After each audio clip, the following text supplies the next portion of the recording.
Hey everyone, ready for another deep dive? Always.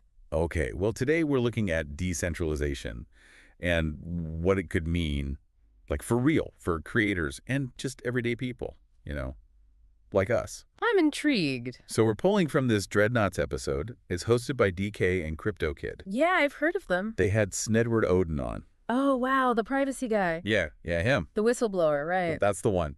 So they really got into it all about how decentralization could, like, shift the power balance. Okay, so less power for the big guys. Exactly, like the big tech companies, banks, even governments.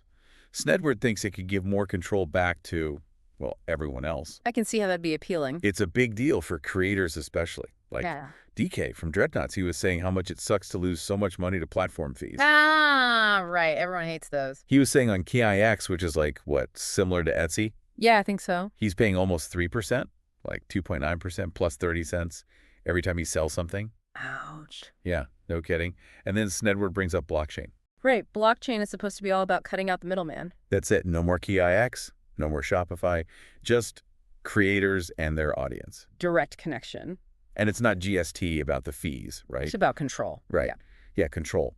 Creators having more say in how their work gets out there. So DK could keep more of his earnings, put that back into making more cool stuff. Exactly. And for the average person, like, imagine if sending money didn't mean crazy bank fees every time. Or if you actually had a choice about how companies use your data. That's the kind of freedom decentralization's supposed to offer. Supposed to, yeah.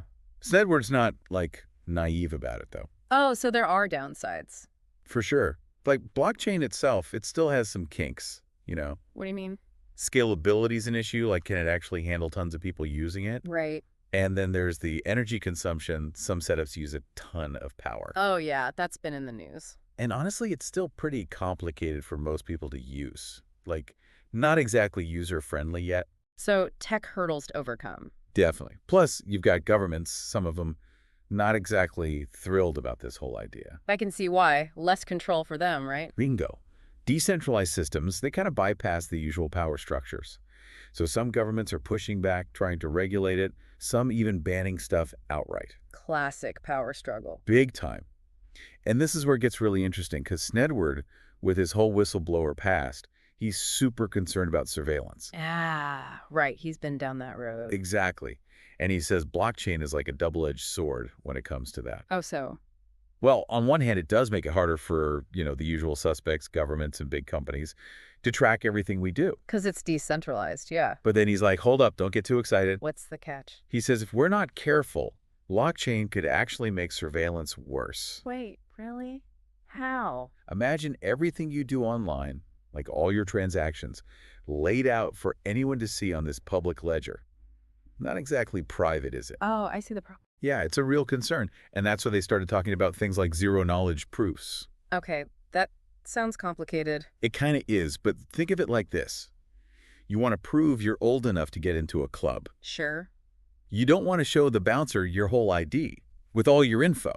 Definitely not. Zero-knowledge proofs, they're like, how can you prove you're old enough without revealing all that extra stuff? Oh, so it's like targeted disclosure. Exactly. So in blockchain, it means you could maybe make transactions without showing your entire financial history to the world. Interesting concept. It's all about how we use this tech, what safeguards we build in. Right. It's not inherently good or bad. It's how we design and implement it. Exactly. So it's like the tech itself isn't the whole story. Right. It's bigger than that. It's about how we use it, how we make Right. sure it doesn't just become another tool for, control and all that. A tool for good, not for more of the same problems. Yeah. And Snedward, he kept coming back to education. Like, people need to understand blockchain, not just the techie people. Makes sense, right? It can't just be for the elite few if it's supposed to change things. Exactly. He was saying, like, it should be as easy as ordering food online. Oh, I like that analogy. Simple, everyone gets it. Right. Low barrier to entry, that's the key. Because ultimately, it's on us, the users, right? We decide what kind of digital world we want. Exactly. Are we going to stick with these big platforms that kind of, control everything? Or do we go for these decentralized options? More control, more transparency, fairer, all that. It's like a fork in the road, right? It really is. One path is familiar, the centralized world we know. Easy, but at what cost? Yeah, good point. The other path, decentralization, it's less traveled, maybe bumpier, But potentially, it leads to something way better. You know, it makes me think about Snedward's background, the whole whistleblower thing.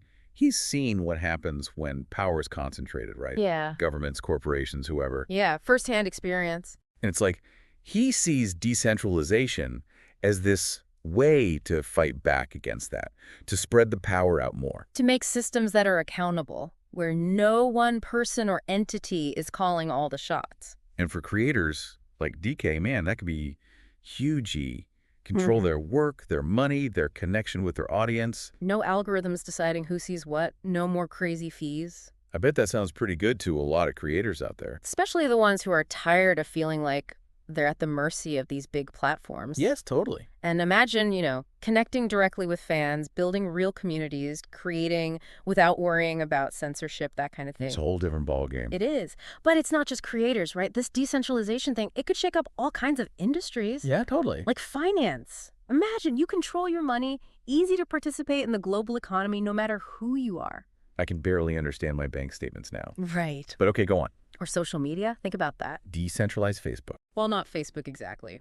But yeah, the idea is you control your data, you decide who sees it, privacy built in. Man, the possibilities are kind of mind-blowing. They really are. But Snedward had this warning too, right? Don't just jump on anything just because it says decentralized. Oh, yeah, good point. Need to think critically. He said it's about balance, Mhm. acknowledging the challenges, making sure we're doing this right. Not every implementation of, say, blockchain is going to be good for the environment, for example. Yeah, we can't just ignore that stuff. Got to be thoughtful. Like, what are the downsides of decentralization? Are there any, unintended consequences we need to watch out for? How do you stop these platforms from becoming, havens for bad stuff if there's no one in charge? Right. Those are real questions. Yeah. Can't just pretend they don't exist. No, definitely not. We need solutions that keep the good parts of decentralization while making sure there's still some accountability, Right. Maybe new ways of governing these platforms, not top-down, but community-based. Yeah, or tech solutions, ways to prevent abuse without, ruining the whole point of decentralization. It's a tough challenge, but hey, got to solve it if we want this to work right. Exactly. And it's like Snedward's giving us this toolkit, Yep. for navigating this whole crazy digital world. Knowledge, inspiration, the challenge to build something better. And it's on US to use those tools, right? Yeah. To talk about this stuff, to demand better, to support the people who are actually building this decentralized future. It's a movement, right? And it starts with each of us. Choosing to explore these options, to push for something different, to support the creators and the tech people who are making it happen. So as we wrap up this part of our deep dive, into decentralization, I want to leave everyone with a challenge. Think about how tech affects your life, look into these decentralized alternatives, and join the movement. Because the choices we make in NOW, they decide what the future is going to look like. And it's up to us to make sure it's one where power is shared, people have control, and tech is serving us, not the other way around. Powerful stuff. And before we finish completely, one last thing. I got a question, something to think about as we move on. Okay, so we've talked about the good stuff decentralization could bring and the hurdles, right? But here's the thought. Could this whole battle, centralized platforms versus decentralized tech, be the big fight of the next decade? That's a really interesting question to consider. I mean, think about the implications. Individuals actually in charge of their data, their money, how they interact online. A real shift in power dynamics. Instead of these giant corporations calling all the shots, it'd be, kind of wild, right? Exciting, but maybe a little scary too. Definitely a lot of unknowns, like stepping into uncharted territory. That's what makes this whole topic so fascinating, though, right? It's not some guaranteed utopia, but it's a journey, an experiment. We figure it out as we go. And we don't have to figure it out alone. Exactly. There's a whole movement building around this, people all over who want a decentralized future. It's not just tech people either. Developers, sure, entrepreneurs, but also activists, even folks involved in policy. It's like a real mix of people coming together, realizing this is important. Shows you the power of a shared goal, even when the problems seem huge. Gives me hope, honestly. Me too. Makes you think we can actually build a better future, one that reflects our values, where tech helps people, not the other way around. So how do we get there? What can we do? Well, Snedward, he kept hammering on this. Education. People got to understand this stuff. Then they'll demand it, support it. And not everyone needs to code blockchain from scratch, right? No way.